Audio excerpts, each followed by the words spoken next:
6/8/2024 காலை முரளி. ஓம் சாந்தி. பாப்தாதா மதுபன். பகவான் குழந்தைகளை பார்த்து எப்போதும் அருமையாக அன்பாக அழைப்பார். இனிமையான குழந்தைகளே, இப்போது பாவ கர்மங்கள் செய்வதை நிறுத்திவிடுங்கள்.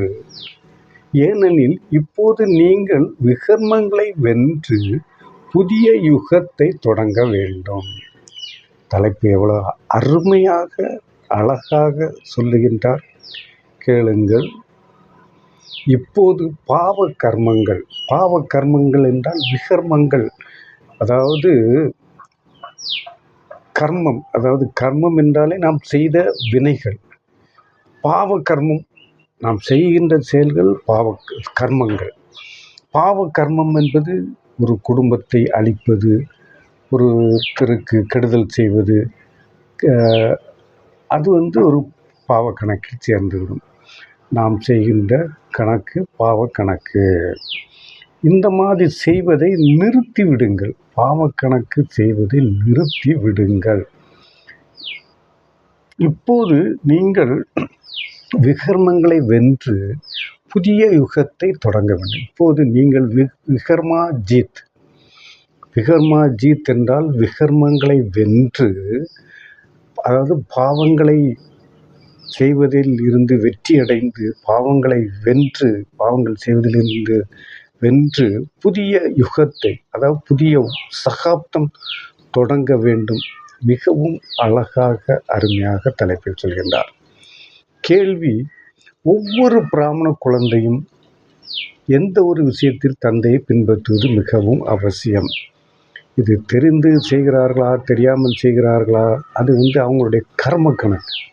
அந்த ஆத்மாவில் இந்த பாவச் செயல்களை செய்வது என்பது யாரும் சொல்லி அவர்கள் நிறுத்த முடியாது. யாரும் சொல்லி அவர்களுக்கு அறிவுரைகள் கூறி அது நிறுத்த முடியாது.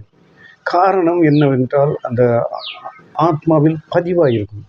ஆத்மாவில் மனம், புத்தி, சன்ஸ்கார் என்று 3 பகுதிகள் இருக்கின்றன.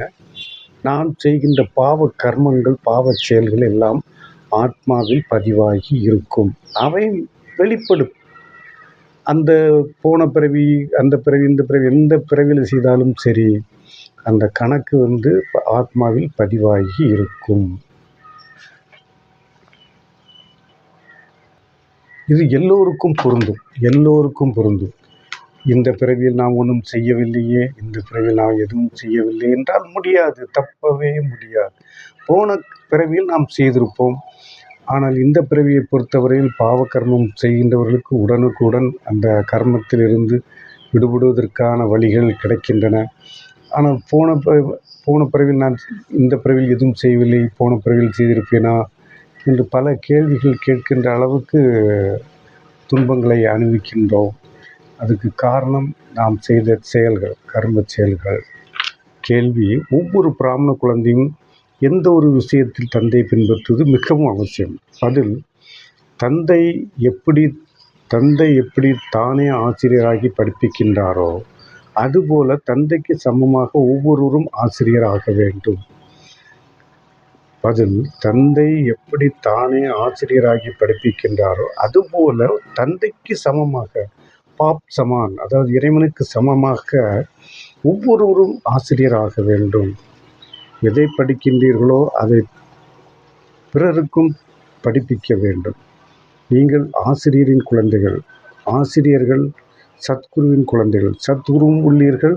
நீங்கள் உண்மையான கண்டத்தை, அதாவது உண்மையான உலகை ஸ்தாபனை செய்ய வேண்டும். நீங்கள் சத்தியத்தின் படகில் இருக்கின்றீர்கள். உங்களின் படகு ஆடலாம், அசையலாம், ஆனால் மூழ்க முடியாது.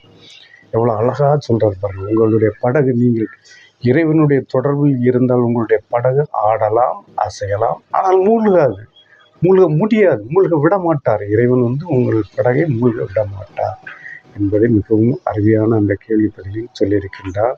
அடுத்து தாரணை, வரதானம், சுலோகனை பார்க்கலாம்.